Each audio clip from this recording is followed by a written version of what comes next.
Agora nós iremos para a correção dos exercícios.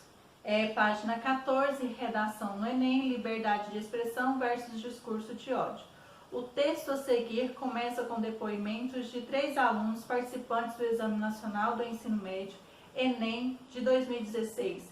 Eles afirmaram que, na prova de redação, sentiram a necessidade de omitir o que de fato pensam para não serem excluídos do processo. Texto 4, redação no Enem, liberdade de expressão versus discurso de ódio, por Camila Dalla Posa. Nas redações dos vestibulares, eles pedem a nossa opinião, mas não podemos opinar na verdade, temos de escrever o que eles querem ler. A condição de respeitar os direitos humanos é um tipo de censura na proposta de redação do Enem. Tenho amigos preconceituosos que foram bem na redação do Enem. Eles mentiram. Essas e outras afirmações podem ser ouvidas em qualquer aula de produção de texto do ensino médio ou de cursinho que podem ser lidas em comentários de redes sociais, blogs e sites diversos. Eu mesma já ouvi de meus alunos mais de uma vez. Em tempos de polarização, muitas pessoas têm confundido liberdade de expressão com discurso de ódio. E não só proposta de redação como a do Enem de 2016, como combater a intolerância religiosa no Brasil, na qual 4.798 candidatos feriram os direitos humanos e tiveram seus textos anulados. A liberdade de expressão é um direito constitucional, ou seja, é garantido pela Constituição Federal de 1988 e deve ser mantido pois vivemos em um regime democrático, no qual toda troca de ideias é essencial. Porém, dos textos para cá, parece que de uns tempos para cá, parece que os brasileiros não sabem mais debater um assunto sem rotular ou enquadrar o outro. Amizades estão sendo desfeitas, laços familiares estão sendo cortados, porque ninguém mais ouve ninguém. O discurso pautado na liberdade de expressão não ofende, não fere, não rotula, pois assim que os rótulos são postos, o debate acaba. O discurso baseado na liberdade de expressão pode questionar e discordar, mas sem desrespeitar o alvo da discórdia. Nesse sentido, as duas propostas de redação do Enem de 2016, do Enem 2016, pois houve 2 edições oficiais do exame, abordaram questões delicadas, mas importantes, intolerância religiosa e racismo. Um cristão, por exemplo, pode não concordar com o aspecto de uma religião não cristã, mas isso não significa que ele possa atacar um praticante de outra religião. A liberdade de expressão permite o debate da diferença e das discordâncias, mas não permite a ofensa e a exaltação da violência ou o incentivo. A ofensa e a violência estão presentes nos discursos de ódio, enunciados extremistas baseados justamente no ódio. É o caso do racismo, da homofobia, da misoginia, da missandria, do machismo, dentre outros. É quando palavras de baixo calão são usadas para ofender ou inferiorizar outra pessoa por conta da etnia, orientação sexual, identidade de gênero, religião, nacionalidade e etc. Deste modo, não há como confundir liberdade de expressão com discurso de ódio. Por isso que o respeito aos direitos humanos na redação do Enem não é nem de longe censura, pois a liberdade de expressão respeita a dignidade humana e assim respeita os direitos humanos. O discurso de ódio não respeita ninguém, a não ser o seu enunciador. Não concordar com uma relação homoafetiva não dá o direito de atacar um casal homossexual com uma lâmpada em plena Avenida Paulista, em São Paulo. Não concordar com um candomblé não significa apedrejar uma jovem menina nas ruas do Rio de Janeiro. Ao apoiar o respeito aos direitos humanos, pautado na liberdade de expressão, o Enem não censura nenhum candidato e sim toma frente ao combate aos discursos de ódio no exame, o que também é papel da escola ao objetivar formas de formar cidadãos críticos e livres de preconceito, juntamente com as famílias dos alunos. Trata-se de um trabalho a longo prazo, de formiguinha, mas o passo foi dado. Infelizmente, se 4.798 candidatos feriram os direitos humanos no Enem de 2016, muito trabalho ainda há de ser feito, pois esse número, no ideal, deveria ser 0. Seja no Enem, no Twitter, no Facebook, no Instagram ou na mesa de jantar, vamos parar, refletir e respeitar a dignidade humana ao proferirmos nossas opiniões, que, aliás, devem estar baseadas em argumentos que não desrespeitem os direitos humanos, a fim de que possamos conviver na maior paz possível. Até mais. Então, Camila Dalla Posa Pereira é graduada em Letras Português e mestra em Linguística Aplicada pela Universidade Estadual de Campinas.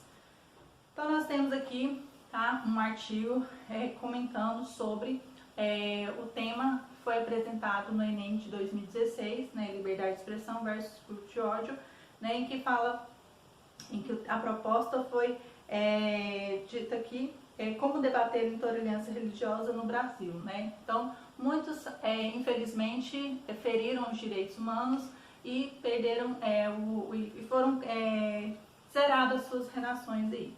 Então, aqui, o exercício número 1 está falando assim: o artigo de opinião, redação no Enem, liberdade de expressão versus o discurso de ódio é introduzido por 3 depoimentos. Então, vamos lá. Letra A. Por que o autor apresentou esses depoimentos ao iniciar o artigo? Então, ela quis mostrar a percepção dos estudantes, né, que realizaram a prova, que fizeram a redação. Então, a autora usou os depoimentos como argumento, mostrando a percepção dos estudantes sobre o discurso politicamente correto, a ponto de omitirem sua opinião pessoal ou mentirem sobre temas que ferem os direitos humanos, em vez de efetivamente convencerem-se da necessidade de respeitar os direitos humanos. Então, os depoimentos contribuem para chamar a atenção dos leitores para a argumentação feita no decorrer do artigo, tá? Então, nós vamos aqui começar aqui respondendo o exercício número 1, letra A. Então, aqui, a autora usou os depoimentos, a autora usou os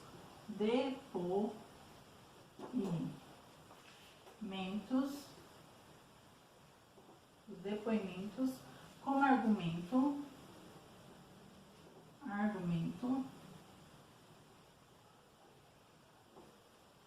mostrando a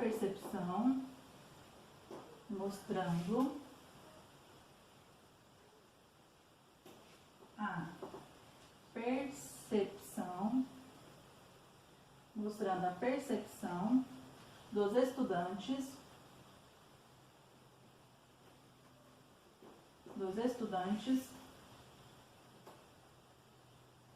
sobre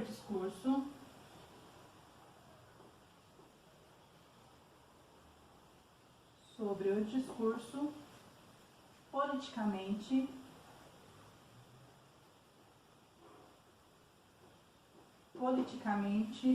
correto, a ponto de omitirem sua opinião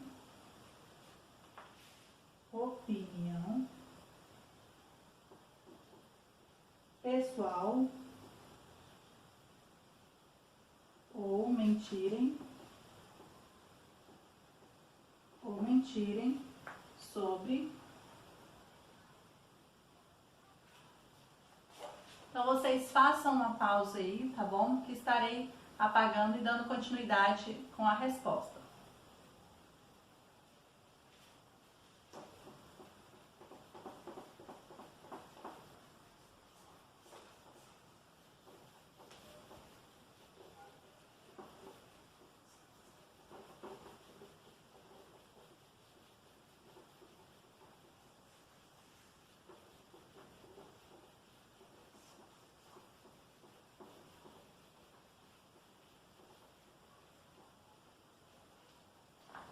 De omitirem sobre temas que ferem o direito,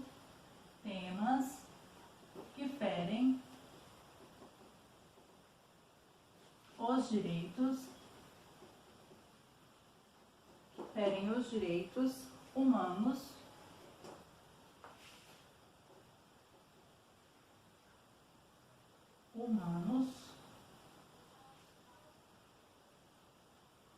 em vez de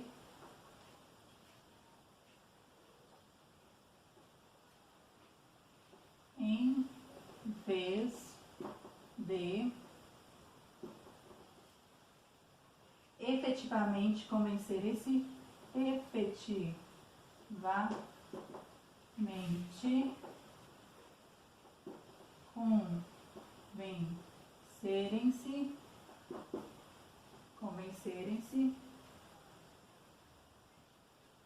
da necessidade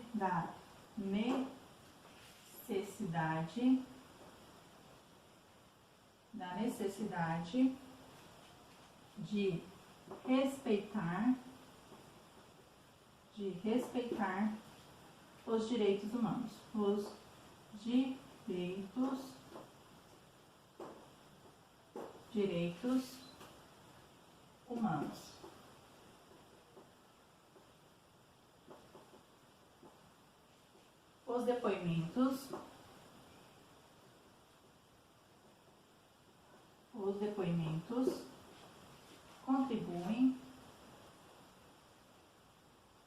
Os depoimentos contribuem também para chamar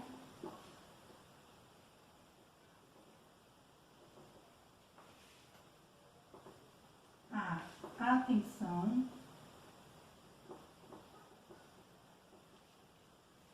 dos leitores para a argumentação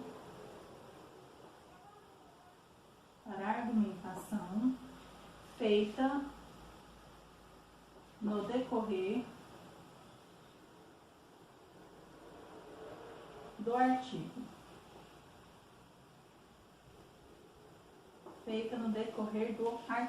Tá bom?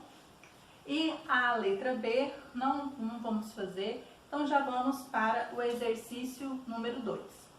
Explique o significado da expressão em tempos de polarização no terceiro parágrafo do artigo. A que tipo de polarização a autora se refere? Então, é uma forma de variação de vetor do campo elétrico de ondas, ou seja, a expressão foi emprestada da física. Polarização é uma medida de variação do vetor do campo elétrico de ondas tridimensionais em relação ao tempo. Nesse artigo, ela se refere à polarização política, à concentração de grupos, interesses, atividades, etc., em extremos opostos, tá? Então, faça uma pausa aí que estarei apagando e respondendo o exercício número 2.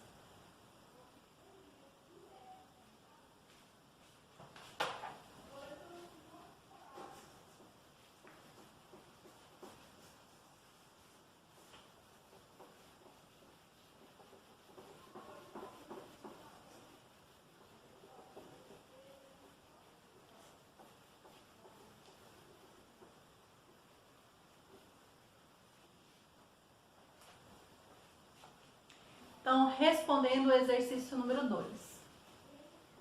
Então, vamos lá. A expressão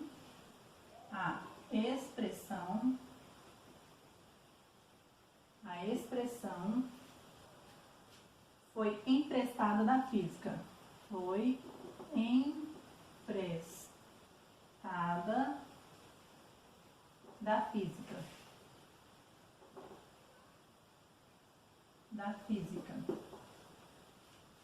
Polarização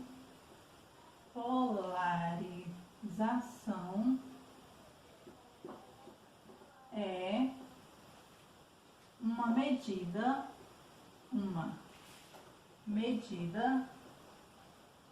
medida da variação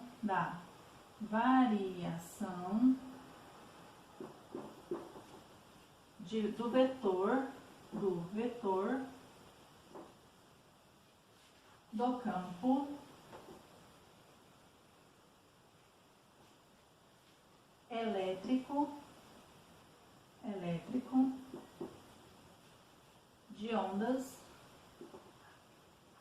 ondas tridimensionais,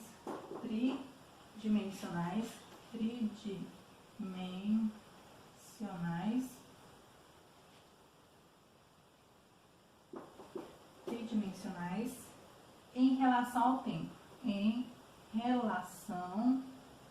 ao tempo,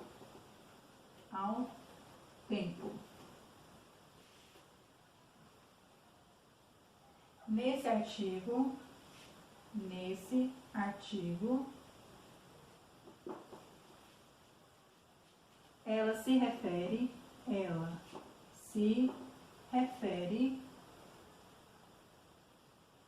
à polarização política.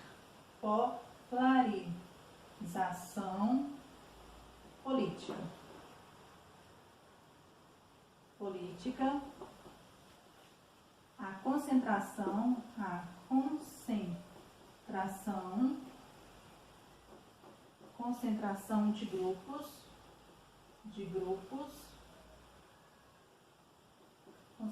de grupos, interesses,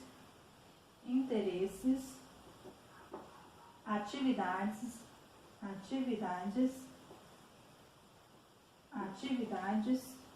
etc.,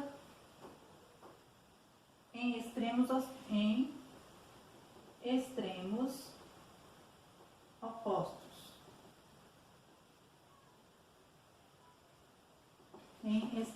opostos.